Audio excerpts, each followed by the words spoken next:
Teman-teman mungkin sudah tahu semua ya tentang berita kebakaran Bromo yang diakibatkan oleh sepasang calon pengantin yang melakukan pre-wed menggunakan flare.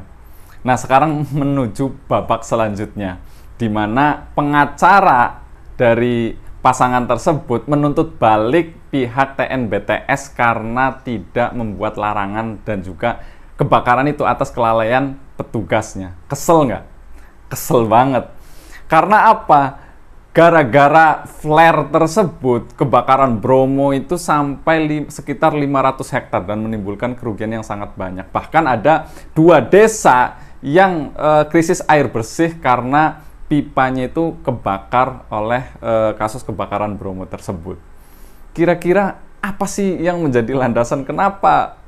Siapa yang memunculkan ide untuk menuntut balik pihak TNBTS itu? Padahal jelas-jelas yang menyebabkan kebakaran itu adalah pre-wed itu yang menggunakan flare.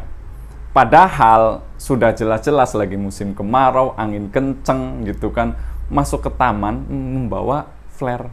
Itu secara logika dasar saja itu sudah tidak masuk gitu. Nah, kok sekarang malah menuntut balik gitu. Ini sebenarnya kalau kita analisis menggunakan logical fallacy, ada loh salah satu logical fallacy yang bisa buat menganalisis fenomena ini. Yang dilakukan oleh pengacara calon pengantin yang melakukan pre-wed itu adalah salah satu contoh dari logical fallacy to quoque, atau kalau bahasa Inggrisnya itu appeal to hypocrisy. Di mana logical fallacy ini adalah satu jenis kesalahan berpikir yang sering digunakan dalam debat atau diskusi untuk menghindari kritik atau argumen yang valid. Nah, logical fallacy ini itu berdasarkan pada asumsi bahwa jika seseorang melakukan kesalahan atau berperilaku yang sama dengan yang dikritik, maka kritik atau argumen tersebut tidak berlaku atau tidak penting. Makanya logical fallacy ini tuh mengasumsikan bahwa orang ketika mau mengkritik itu harus sempurna sebelum dia memberikan kritik atau argumen. Dengan kata lain atau bahasa sederhananya seperti inilah, kamu juga begitu. Nah, tujuannya apa? Untuk menghindari tanggung jawab atau kesalahan. Nah, contoh dari logical fallacy ini itu adalah contoh sederhananya seperti ini. Misalkan si A ngomong, kamu harus menghormati orang tua, mereka sudah banyak berkorban untukmu. Nah, kemudian si B menanggapinya, alah, kamu juga tidak menghormati orang tuamu, nggak usah pura-pura pedulilah. Nah, dari contoh si A dan si B itu, kita bisa melihat bahwa logical fallacy to quoque ini itu tidak menanggapi isi dari kritik atau argumen yang diajukan oleh pihak A, melainkan hanya menyerang pribadi atau karakter si A.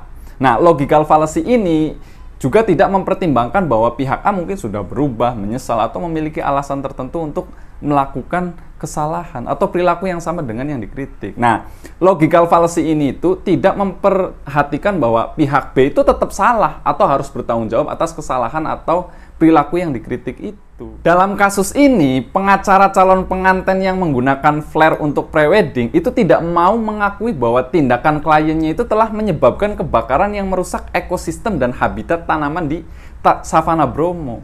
Sebaliknya, dia justru malah menyalahkan petugas Taman Bromo karena tidak membuat papan larangan menggunakan flare di kawasan tersebut.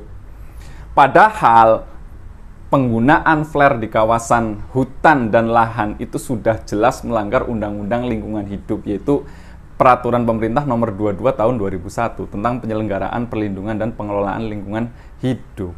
Nah, pengacara calon pengantin ini berusaha mengalihkan perhatian dari kesalahan kliennya dengan menyerang otoritas dan kredibilitas petugas Taman Bromo.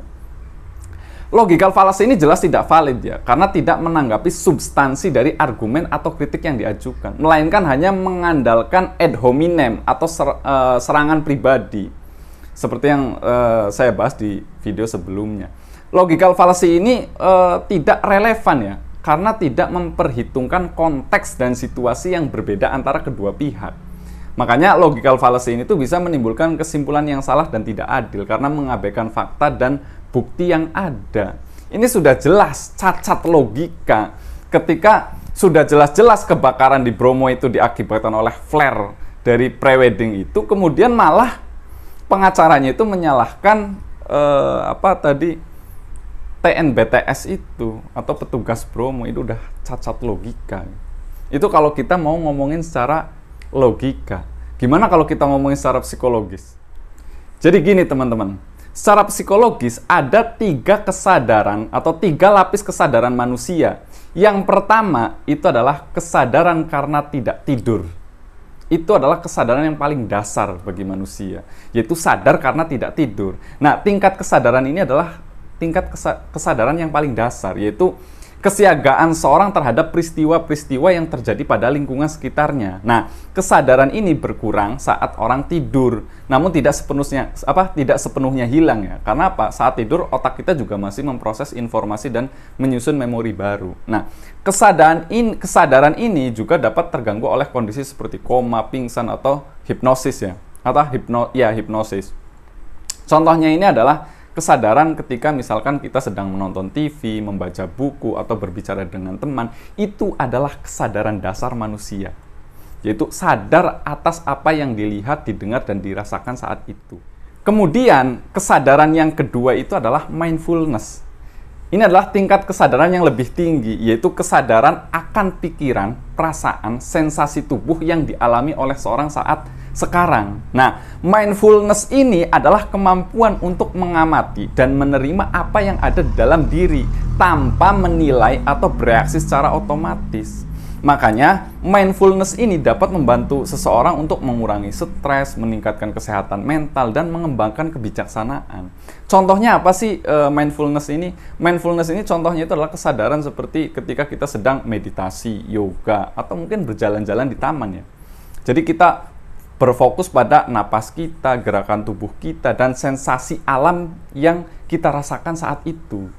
Jadi kita tidak terganggu oleh pikiran-pikiran lain yang tidak relevan dengan momen yang sedang kita rasakan. Ketika kita di taman, mindfulness ini ya kita benar-benar menikmati taman itu, menikmati keindahan pemandangannya, bukan malah mikirin yang lainnya. Nah, kesadaran yang paling tinggi itu adalah cosmic consciousness, yaitu tingkat kesadaran yang paling tinggi, di mana ketika kesadaran akan terhubung dan dengan kesatuan semua makhluk hidup di alam semesta. Nah, cosmic consciousness ini adalah pengalaman mistis yang melampaui batas-batas ego, ruang, dan waktu.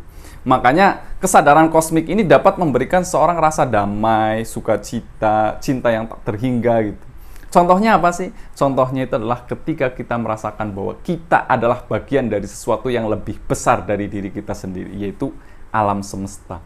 Kita akan merasakan bahwa kita ini memiliki hubungan batin dengan semua makhluk hidup lainnya. Kita hidup tidak sendiri. Makanya kita mengenal konsep hablum minan nas, hablum minallah, dan satu lagi yang sering terlupakan, yaitu hablum minal alam, hubungan kita dengan alam semesta. Nah, gimana kalau kasus tadi? Kira-kira mereka itu berada dalam kesadaran yang mana? Kalau menurut saya, mereka itu baru sadar karena tidak tidur saja. Karena apa? Ya ini adalah tingkat kesadaran yang paling dasar, yaitu tadi kesiagaan orang terhadap peristiwa-peristiwa yang terjadi pada lingkungan sekitarnya. Nah, rombongan tim fotografer dan calon pengantin yang melakukan sesi foto prewedding dengan menggunakan flare itu di Gunung Bromo, itu memiliki tingkat kesadaran ini. Mereka sadar akan apa yang mereka lakukan. Mereka menyalakan flare, kemudian berfoto gitu kan. Menggunakan gaya-gaya ala-ala prewed gitu. Tetapi mereka tidak mau menerima akibat dari tindakan mereka. Dan mereka tidak mau bertanggung jawab atas apa yang telah mereka lakukan. Mereka masih berusaha menyalahkan pihak lain, yaitu TNBTS, dengan alasan kurangnya pengawasan dan tidak adanya papan larangan terhadap penggunaan benda yang memicu api seperti flare tersebut gitu. Kalau sudah sampai di sini, mereka punya mindfulness nggak sih?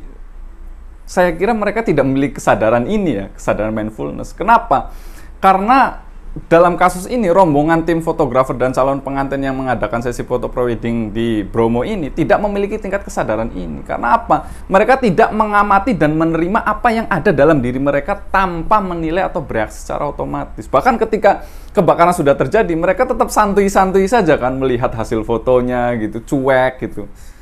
Jelas mereka tidak memiliki kesadaran ini. Kesadaran akan menikmati keindahan alam di Bromo gitu kan, mengabadikan kenangan bersama pasangan. Mereka tidak memiliki ini. Mereka terganggu oleh pikiran-pikiran yang lain. Pengen hasil fotonya bagus lah, pengen keren lah, pengen trending lah, dan mengabaikan tadi lingkungan alam alam sekitar. Mereka jelas tidak memiliki kesadaran mindfulness ini, apalagi kesadaran kosmik, bahwa mereka itu terhubung dengan alam semesta, terhubung dengan makhluk lain. Mereka harus menghormati budaya lokal, misalkan menjaga kelestarian lingkungan, boro-boro sampai kosmik. Mindfulness saja mereka tidak punya. Padahal jelas klien dari pengacara ini itu sudah gede ya, sudah dewasa, sudah mau menikah lagi. Harusnya minimal itu mereka itu sudah berada pada taraf kesadaran mindfulness gitu.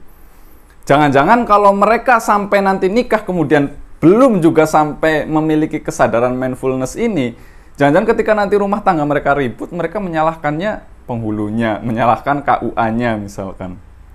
Jadi apa ya? Ya blaming other lah, blaming others, menyalahkan yang lain. Mereka belum sadar. Padahal menikah itu ya minimal memiliki kesadaran mindfulness ini. Udah gede lagi. Nah, kalau misalkan belum punya kesadaran mindfulness, mending tunda dulu lah nikahnya.